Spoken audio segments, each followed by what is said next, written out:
Hello, everyone. Hi! Welcome to Gender Adventures. Woo!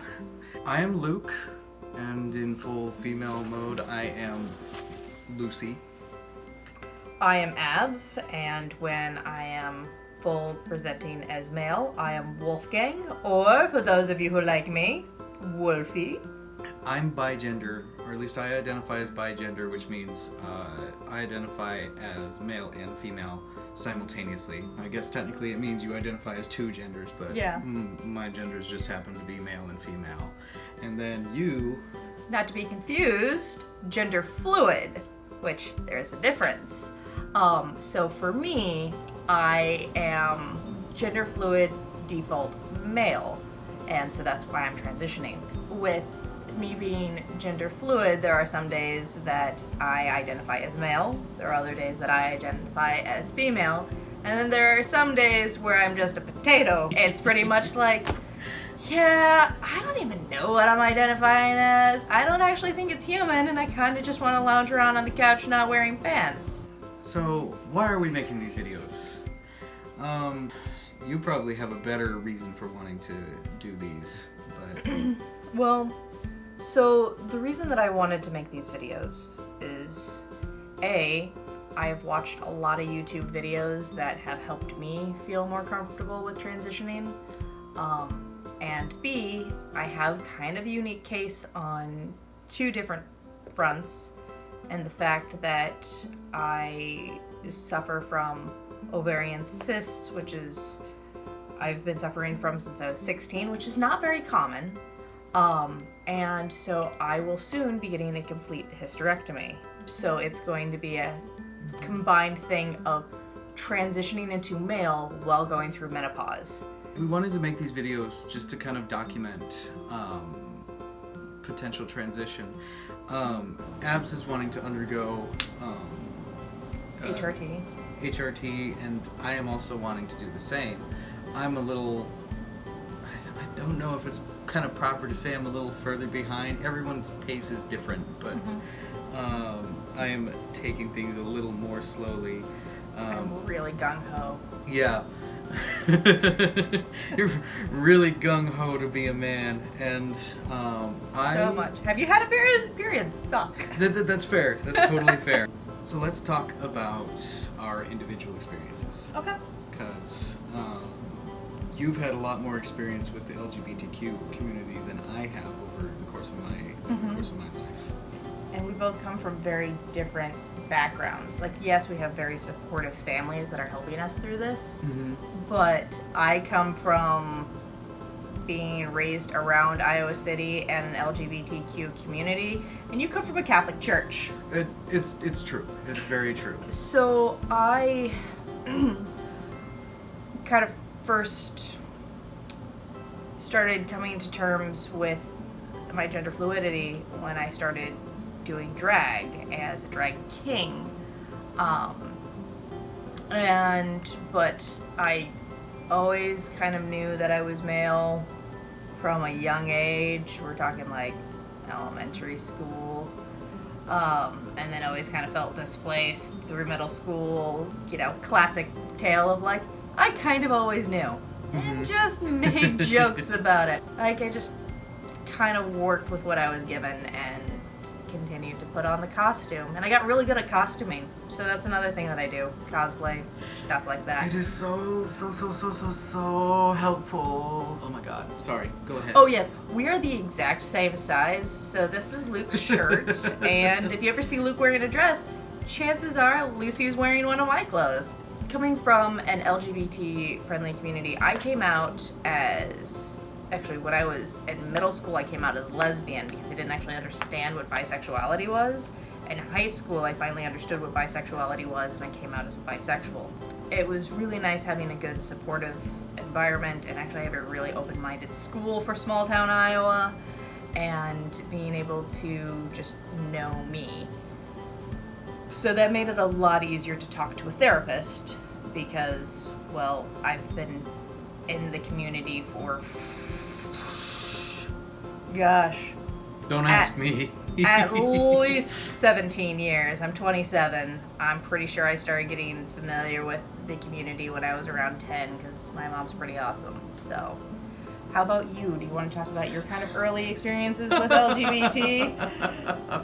Oh my God. When did we meet? No, I'm joking. Oh, well. No, you had this all. You actually had most of this figured out before we even met. Well, that's because I don't know, which is really, really weird. So I grew up in, as mentioned, I grew up in a Catholic family. Fortunately, my family is not super staunch traditionalist. Actually, really awesome. It's nice, but it was more the community that I was in. I also grew up in a small town. Mine's a little bigger than yours, but whatever. Mine's almost a square foot. I mean, Almost. Square mile. Almost a square mile. I love you. I love you, honey. I grew up in a small town too. And from what I remember, things might have changed. They might have just been different. It might have been a different perspective. I'm not sure. But I just remember it being very homophobic, transphobic,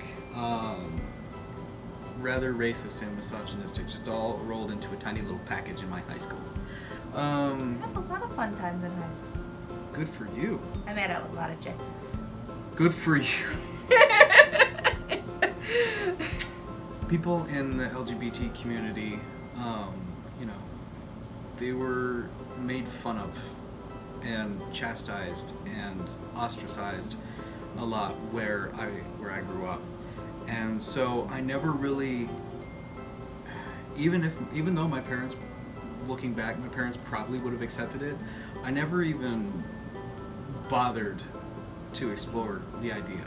Never even thought of myself as potentially liking men, or being, honestly, being a sexual creature in general, because, yay, Catholic guilt, it's a thing. So I dealt with that kind of up through the middle of college.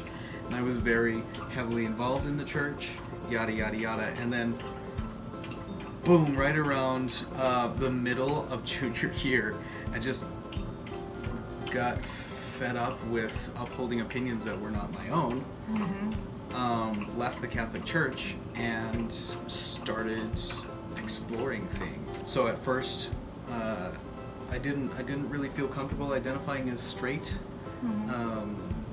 because kind of like dick. I found guys attractive. Yes. And I love you. But I at first I identified as like gynosexual because maybe I just like femininity and I liked twinks. That's not necessarily true.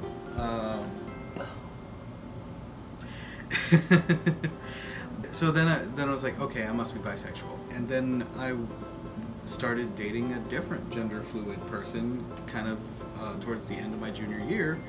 And suddenly I was allowed to explore my gender.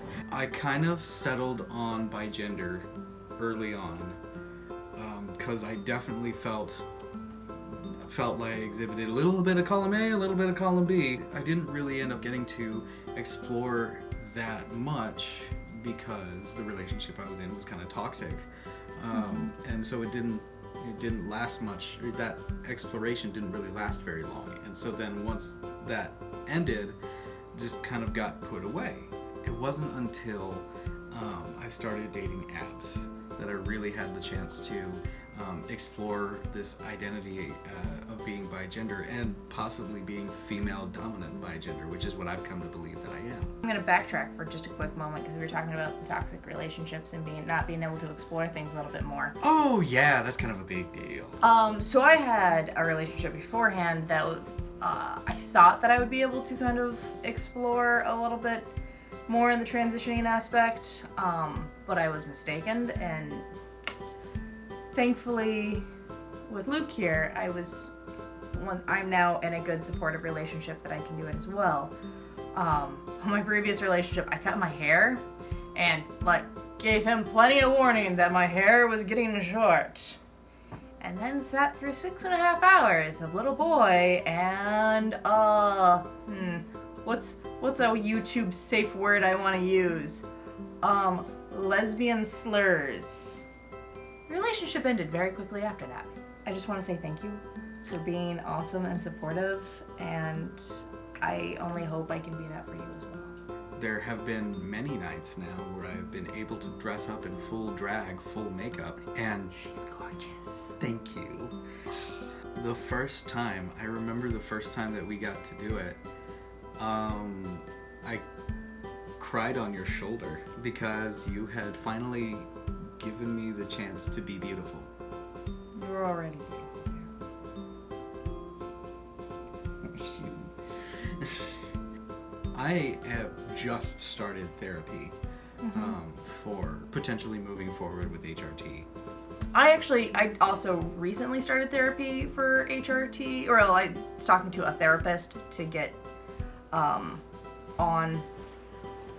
going with the process. And after my first session, because I kind of came in with an extreme game plan of, hey, I've been feeling this way for a while. Yes, I understand the ramifications of it. I understand its permanent effects, and this is what I need, and this is what I want. And I really kind of just was like, and she's like, what do you need from me? And I'm like, I need you to write an HRT recommendation letter, or a letter of dysmorphia, because, or dysphoria, gender dysphoria, because that's what I have. And she's like, okay, well, let's talk a little bit. Let's make sure that that's, the case. So we talked, and at the end of it, I had my shiny letter. That letter is very, very useful to have if you're going to start doing anything. It's really nice to have that at the very, very beginning, because then you can be like, hey, I've talked to a therapist. They agree with me. Yes. Okay, so big news. All right. So, I have the awesome news of I have actually spoken with a surgeon about a complete hysterectomy. And due to my chronic pain with ovarian cysts, they have agreed to do so. And as a 27-year-old with a uterus, everybody knows that's hard to get done. Mm-hmm. Any sterilization to happen under 30 is hard.